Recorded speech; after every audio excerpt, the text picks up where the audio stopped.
আমরা আজকে একটি মাংসের রেসিপি শিখে নেব। 500 গ্রাম মাংস 3 পিস করে নিয়েছি। 1 চামচ লবণ দিয়েছি, 1 চামচ হলুদ গুঁড়ো দিয়েছি, 2 চামচ জিরার গুঁড়ো দিয়েছি, 1 চামচ কাশ্মীরি লঙ্কার গুঁড়ো দিয়েছি। এরপর আমরা 1 চামচ রসুন বাটা দিয়েছি, 1 চামচ আদা বাটা দিয়েছি, 1 চামচ পেঁয়াজ বাটা দিয়েছি। এবার আমরা ভালো করে এটাকে ম্যারিনেট করে নেব। পরে 5 মিনিট এটাকে রেখে দেব।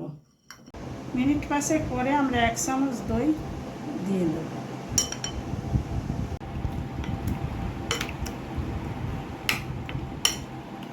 কড়াইটি গরম করার পরে 100 গ্রাম সরষের তেল দিয়ে দিলাম।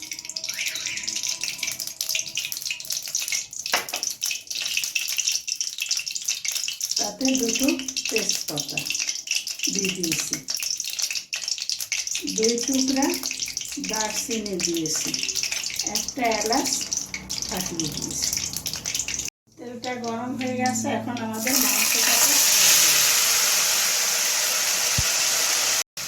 মাংসটাকে ভালো করে কষিয়ে নেব।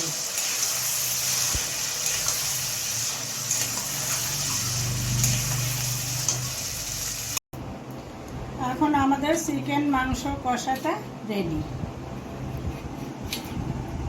এর সঙ্গে পরিবেশন করলে সুন্দর হয়।